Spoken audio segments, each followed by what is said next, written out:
Menurut ulama kita, kenapa basmalah yang ditulis pada awal itu? Magina basmalah ditulis pada awal tahun itu. Nah, sebab ternyata Allah menulis di kalam itu, uqilalan nalino, kalam itu pertama adalah basmalah. Jadi basmalah itu kalam pertama. Iya nona bismillah pura yoki ke 10 telu itu ditempel di pintu rumah. Megan itu makanan alay sima gitu. Ya kok biasa kita mau ke dia bola ada tulisan basmalah itu ditempel besar di situ, dilapisi kemudian ditempel. Menurut sebagian ulama hikmah yang tembus pandangannya, kan ulama kasyaf, kalau kita kan tidak. Jadi ulama kasyaf itu sama dengan dokter ahli. Dia sudah bisa lihat, oh jantungnya orang ini bermasalah. Karena dia melihat ada hitam di bawah kelopak matanya. Oh ini jantungnya bermasalah. Itu kalau ahli. Kalau kita bilang oh mungkin kacamata. Karena kita bukan ahli.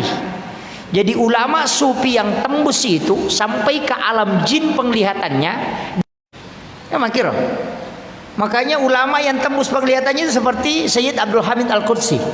Kan ada bukunya itu, Kansun Najah Wasurur. Sampai-sampai dia menetapkan Rabu terakhir di bulan Syafar jangan melakukan hal-hal yang kayak capu raba. Jadi kita tadi tulis basmalah.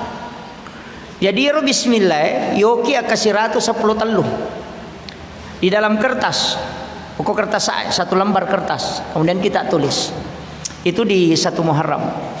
Kemudian maghrib itu angkat tuh tahu kan di sebenarnya kupuraki masam pajang asara baca doa akhir tahun. Nanti selesai sholat maghrib baru baca doa awal tahun. Jadi pura syarat tuh. Nah, nanti kalau sudah asar kan sudah sholat asar kita bikin amalan apa? Perbanyak istighfar, perbanyak sholawat. Bisa. Kemudian bisa juga baca suratul mulk dengan surah yasin. Kemudian pas itu selesai baca doa akhir tahun. Selesai doa akhir tahun sholat maghrib. Nanti selesai sholat maghrib baca doa awal tahun. Kemudian jaga ini 10 malam. 1 Muharram sampai 10 Muharram. Jaga itu malam.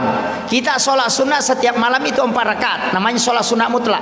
Pengupuna kuliah yual kafirun liila fi Quraisy iza sulsilatil ardu silzalaha.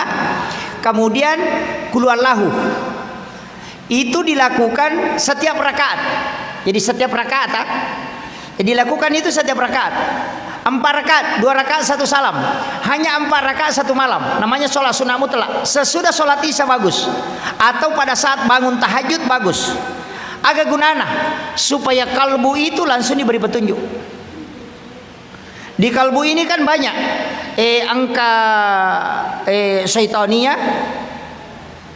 Jadi untuk hati dibimbing itu ke nur ilahi, lakukan ini. Itu saja amalannya untuk 1 sampai 10 Muharram. Jadi jaga ini yang setiap malam 4 rakaat ya. Kemudian kalau kita mau puasa silakan puasa. Yang 10 Muharram tadi semuanya kan berpuasa. Suruh kima puasa. Kemudian disuruh toki ma pandre memberi makan. Pada kisida sini naumakna nabita. Makanya di komiki ma peca ya peca ke. Itu kan kuncinya di situ. Kemudian ya kung kagak meta pamulai bagus kita awali di 10 Muharram. Peletakan batu pertama pembangunan itu bagus 10 Muharram. Soalnya di situ kan Nabi dibebaskan. Nabi Yusuf keluar dari penjara kan itu 10 Muharram. Nabi Adam diampuni dosanya juga 10 Muharram. Laut ini setelah kena tsunami itu juga reda di 10 Muharram. Kan banyak hampir berapa ya? 9 Nabi diselamatkan di situ. Jadi itu waktu bagus. 10 Muharram itu makanya. Cuma angka masalah dia ke masyarakat. Kega asagi agi nomporang i Muharram, ya naronasan nakasataw. Itu majama nang yero. Pokoknya dena ola yero akada misalnya Muharram nanti ini hari Kamis. Jadi yero hari Kamis nakasataw.